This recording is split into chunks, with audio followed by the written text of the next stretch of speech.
Salut à tous, dans cette vidéo on va parler de la toute nouvelle Clio 5 dont l'intérieur a été révélé ce matin même.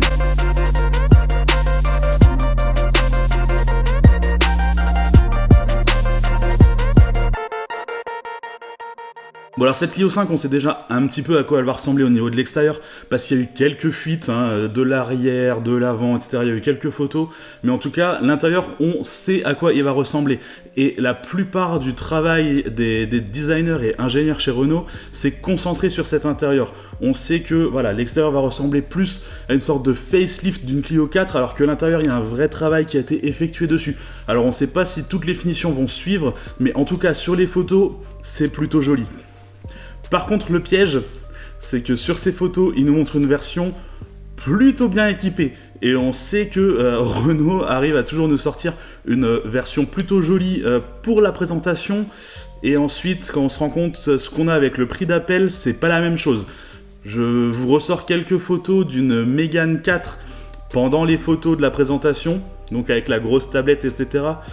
Et une Mégane 4 à 20 000 €, le prix d'appel, donc en finition Life. Voilà avec quoi on se retrouve. C'est un petit peu différent quand même.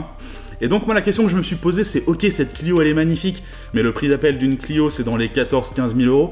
Qu'est-ce qu'on va avoir pour ce prix ? Et ben je vous ai fait un petit Photoshop parce que ça va faire un mois qu'il n'y a pas eu de Photoshop sur la chaîne et je sais qu'il y en a pas mal d'entre vous qui sont là juste pour ça. Donc allez c'est parti, on va se faire un petit Photoshop de l'intérieur de cette Clio 5. Alors mon but ici ça va être de partir de cette photo et de retirer tous les équipements qui, je pense, à mon sens, ne vont pas se retrouver sur la version de base de la Renault Clio. Alors déjà, on peut être sûr que ce tissu blanc en maille 3D ne s'y retrouvera pas. Parce que pour moi, ils vont plutôt remplacer ça par un plastique noir très banal. Donc la première chose que je commence par faire, c'est virer ceci. Ensuite, on se doute bien que toutes les parties chrome que l'on a dans le véhicule vont probablement être en plastique noir également. Donc je vire ce qu'on a sur le volant, sur les prises d'air, etc. Alors je sais que d'habitude, les commandes au volant sont conservées, même sur les plus petites finitions chez Renault. Je m'en suis rendu compte sur la Mégane 4, même sur la Clio 4 ou même sur les petites finitions, on se retrouvait assez rapidement avec des commandes au volant. Moi j'ai décidé de les virer parce que ça reste une option qui en général ne se trouve pas là. Donc moi je les ai enlevés. Alors bien évidemment, il est hors de question de garder les compteurs à écran. L'espèce de virtual cockpit comme on appelle ça chez Audi. Je sais pas exactement comment il s'appelle chez Renault, mais ça me paraît évident que ce sera une option ou au moins sur un level de finition. En tout cas sur les versions société, sur les versions de base, à mon avis on ne l'aura pas, donc celui-là je l'ai viré. Ensuite je vais garder les vitres électriques à l'avant, mais par contre je vais virer celles qui sont à l'arrière. Je vais garder également tout ce qui va être réglage des rétroviseurs électriques.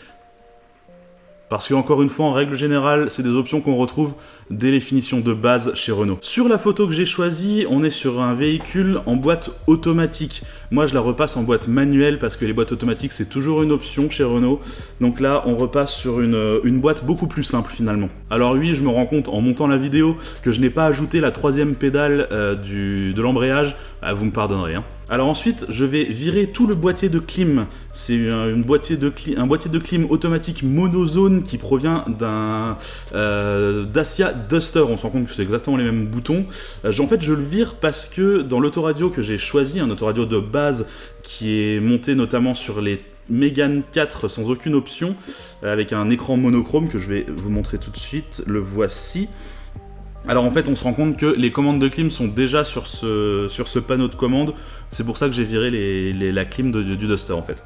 Alors là on est sur l'autoradio le plus basique du monde, un mini écran monochrome, vraiment c'est vraiment ridicule.